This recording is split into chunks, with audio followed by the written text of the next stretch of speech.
ሰላም ቤተሰቦች እንኳን ወደኔ ቪዲዮ በሰላም መጣችሁ ማለት ነው። እንግዲህ ቪዲዮውን እስከመጨረሻው ድረስ በትክክል ከተከታተላችሁ አሪፍ የሆነ ትምህርት ትማሩበታላችሁ ብዬ አስባለሁ። እንዲሁም እስከመጨረሻው ድረስ ቪዲዮውን ካያችሁ መጨረሻ ላይ ሁለት ቲፖች አሪፍ ሁለት በቃ በጣም የሚገርሙ ነው የምላችሁ በጣም የሚገርሙ ሁለት ቲፖችን እጨምርላችኋለሁ ማለት ነው። ወደ ቪዲዮ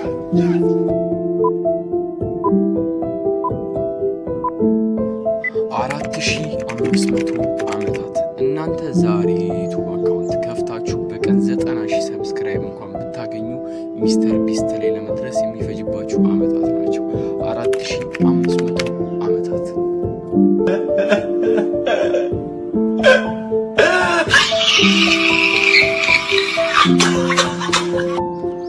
ብዙ ሰዎች ወይም ብዙ ዩቲዩበሮች እንደዚህ ሲሉ ሰምታችሁ ሊሆን ይችላል። ተምብኔል ሲባል ሰምታችሁ ሊሆን ይችላል። እንግዲህ ዛሬ ስለ ተምብኔል ማንም ሰው ሊገባው በሚችለው መንገድ ማለት ነው ፍትፍት አድርጌ ሙሉውን ነገር ብሬክ ዳውን አድርጌ አስረዳችኋለሁ ማለት ነው። እስከ ቪዲዮ ፍጻሜ ድረስ እባካችሁ አብራችሁን ቆዩ። ምክንያቱም ይሄ ገና ዛሬ የመጀመሪያ ቪዲዮ ስለሆነ እናንተ አንድ ደቂቃ ወይም ደግሞ እኔ ቪዲዮን ስጨርሱልኝ ለእኔ ሰፖርት እንዳደረጋችሁኝ ነው የምቆጥረው። በተለይ ደግሞ ሰብስክራይብ እና ላይክ ብታደርጉ ደግሞ ሞር የበለጠ እኔን አፕሪሼት እንዳደረጋችሁኝ ነው የምቆጥረው። ስለዚህ ወደ ቪዲዮችን እገባለሁ ማለት ነው። እሺ በመጀመሪያ ተምብኔልን በአራት መንገድ ከፍዬ አሳያችኋለሁ ማለት ነው ለእናንተ እንዲገባችሁ። የመጀመሪያው ተምብኔል ምንድን ነው የሚለውን ርዕስ ነው። ሁለተኛው ደግሞ ተምብኔል ለምን ይጠቅማል፣ ሶስተኛ ተምብኔል ስንሰራ ምን ማድረግ አለብን፣ አራተኛ ደግሞ ተምብኔል ስንሰራ ምን ማድረግ የለብንም። እነዚህን እንግዲህ አራቱን በደንብ ብሬክ ዳውን አድርጌ ሙሉን ነገር በስትክክል አስረዳችኋለሁ ማለት ነው። ይመቻችሁ። እሺ ወደ መጀመሪያው ስንገባ ተምብኔል ማለት ምን ማለት ነው? ተምብኔል ማለት በአጭር አማርኛ የቪዲዮአችንን ኢንተርፌስ ማለት ነው። ይህም ማለት አሁን ለምሳሌ ወደ እኔ ቪዲዮ ስገቡ ይህንን ምስል አይታችሁት ነው የገባችሁት። ስለዚህ ይሄ ተምብኔል ይባላል ማለት ነው። ወደ ሁለተኛው ደግሞ ስንሄድ ተምብኔል ለምን ይጠቅማል? ተምብኔል በጣም ብዙ ጥቅሞች አሉት። እኔ ግን ዛሬ ማሳያችሁ እንዴት ቪው፣ ኮመንት፣ ላይክ፣ ሰብስክራይብ እንዴት እንደሚጨምር ማለት አሁን ለምሳሌ ብዙ ዩቲዩበሮች በተምብኔላቸው ብቻ አሪፍ ሰብስክራይብ፣ አሪፍ ቪው፣ አሪፍ ላይክ ብቻ ሁሉንም ለዩቲዩብ የሚያስፈልጉትን ነገሮች ያሟላሉ በተምብኔል ብቻ ማለት ነው።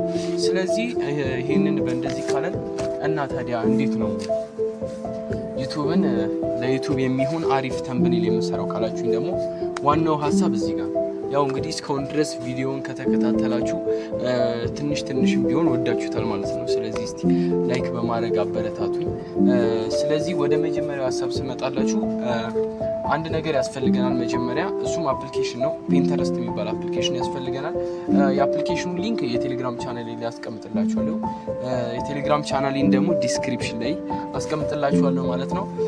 አሪፍ ኳሊቲ ያለው ፎቶ ማግኘት አለብን መጀመሪያ ማለት ተምብኔል ከመስራታችን በፊት አሪፍ ኳሊቲ ከአይዲያችን ጋር የሚሄድ አሪፍ ኳሊቲ ያስፈልገናል ማለት ነው። አሪፍ ኳሊቲ በተለይ ደግሞ ከኮንተንታችሁ ጋር የሚሄድ አሪፍ ኳሊቲ ያለው ፎቶ ያስፈልገናል ማለት ነው።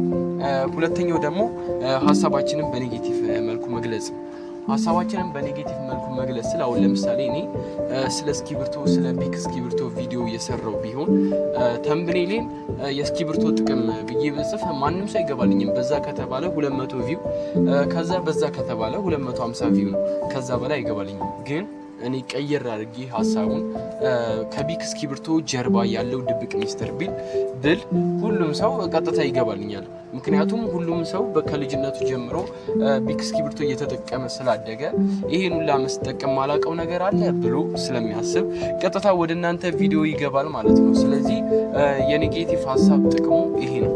እንግዲህ ትንሽም ቢሆን ስለ ሀሳቤ ተረድታችሁኛል ብዬ አስባለሁ። ሀሳቤ ማለት በትንሹም ቢሆን ገብታችኋል ብዬ አስባለሁ። ወደ መጨረሻው ሀሳብ ስንሄድ ደግሞ ተምብኔል ስንሰራ ምንም ማድረግ የለብንም። ላይክ አሁን ተምብኔል ስንሰራ ያው መጀመሪያ ከኮንተንታችን ጋር መሄድ አለበት፣ ከምንሰራው ቪዲዮ ጋር መሄድ አለበት። ሁለተኛው ደግሞ ኮተት ማብዛት የለብንም። ተምብኔል ስንሰራ ኮተት አሁን ለምሳሌ በዚህ በኩል ድመት፣ በዚህ በኩል አንበሳ፣ በዚህ በኩል የአበባ ዲኮሬሽን ምናምን መሀል ላይ ብዙ ጽሁፍ ምናምን እንደዚህ ስናደርግ ሰው የሆነ በቃ እንዴት ብዬ ላስረዳችሁ ብቻ ባታረጉ ይመከራል። ከፈለጋችሁ አርጋችሁ ሞክሩት። እኔ ግን ባታረጉት እመክራችኋለሁ። ወደ ሶስተኛው ደግሞ ሲሄድላችሁ ኳሊቲው የቀነሰ ፎቶ ማስገባት የለባችሁ። ላይክ አሁን ለምሳሌ ይሄንን ተምብኔል ይዩት፣ ከ9 ዓመት በፊት ነው የተለቀቀው፣ ግን ኦልሬዲ አሁንም ቪው 100 እንኳን አልደረሰም። በቃ 100 እንኳን አልደረሰም። ስለዚህ ኳሊቲ ያለው ፎቶ ተጠቀሙ ማለት ነው። ለዚህ ደግሞ የሚሆናችሁን አፕሊኬሽን ፒንተረስትን ቴሌግራም ቻናሌ ላይ አስቀምጬላችኋለሁ። ቴሌግራም ቻናሌ ላይ ብዙ አፖች ስለምለቅ ማለት ጠቃሚ የምላቸውን አፕሊኬሽኖች ስለምለቅ ጆይን ብታደርጉ እናንተ አሪፍ፣ በተለይ ደግሞ ለዩቲዩብ የሚጠቅማችሁን አሪፍ አፕሊኬሽኖች ስለምለቅ ጆይን ብትሉ እናንተ ትጠቀማላችሁ፣ እኔም እጠቀማለሁ። ስለዚህ ዲስክሪፕሽን ላይ ያስቀምጥላችኋለሁ። ሌላኛው ደግሞ ተምብኔል ስንሰራ ማድረግ የሌለብን ነገር በጣም ትልቁ ነገር ኮንተንት ነው ማለት ከኮንተንታችን ጋር ማሄድ ከሀሳባችን ጋር ከሰራ ነው ቪዲዮ ጋር ማሄድ ተምብኔል መስራት እሱ ጭራሽ። ምክንያቱም አሁን ለምሳሌ ተምብኔሉ ስለ ሙዝ ጥቅም የሚናገር ሰርታችሁ ውስጥ ደግሞ ስገቡ ስለ ፓፓዬ ቢሆን ምን እኔ ወዲያው ነው የምወጣው ማለት እንደኔ ማለት ነው። ምክንያቱም እኔ ላይ የገባሁት ሙዜን ነው ማለት ሙዝ ለማየት ነው የገባሁት እንጂ ፓፓዬ ለማየት ስላልሆነ ይህንን ባጭሩ እንድትረዱልኝ ፈልጌ ነው። ስለዚህ እንግዲህ የዛሬው ቪዲዮ ይሄ ይመስላል። አውቃለሁ የድምፅ መቆራረጥ ምናምን አለው በመሃል ያው እንግዲህ የመጀመሪያ ቪዲዮ ስለሆነ ብዙ ጊዜ እያጠፋው ድጋሚ ሪከርድ እያደረኩ ስለሰራሁት ነው እና በቻላችሁት አቅም ሰፖርት አድርጉኝ። በቃ ላይክ ሰብስክራይብ ምናምን አድርጉኝ እና ደግሞ መጨረሻ ላይ እነግራችኋለሁ ያልኳቸውን 2 ቲፖች ልንገራችሁ። የመጀመሪያው ተምብኔል የምንሰራበትን 2 አፕሊኬሽን ነው ይዤላችሁ የመጣሁት። ካንቫና ፒክስል ላብ ይባላሉ። የስልክ ናቸው፣ አንድሮይድም አይፎንም አላቸው። በጣም አሪፍ ነው፣ በጣም ቀላል ነው፣ በጣም ሲበዛ ቀላል ነው እና አሰራሩን ማየት የምትፈልጉ ከሆነ ኮሜንት ላይ አስራለን ብላችሁ ጠይቁኝ። ወዲያውኑ በ3 ቀኑ እመልስላችኋለሁ ማለት ነው። ወደ መጨረሻው ደግሞ ወደ ሁለተኛው ቲፕ ደግሞ ስንሄድ የሰራችሁትን ተምብኔል የምታዩበት ነው። እሱ ደግሞ ተምብስ አፕ ቲቪ ይባላል። ላይክ እኔ አሁን የሰራሁትን ተምብኔል ያዩት በዚህ መልኩ ነው። እንደዚህ እንደፈለጋችሁ ስክሮል እያደረጋችሁ ምናምን አሁን ለምሳሌ እዚህ ጋር ተምብኔል ያለ እዚህ ጋር ጽሁፉ ታይትሉ አለ እና በዚህ መልኩ ሪቪው የምታደርጉበትን ዌብሳይት ነው ማለት ነው። ስለዚህ በቀጣይ ቪዲዮ እስከምንገናኝ ድረስ ቸር ሰንብቱልኝ።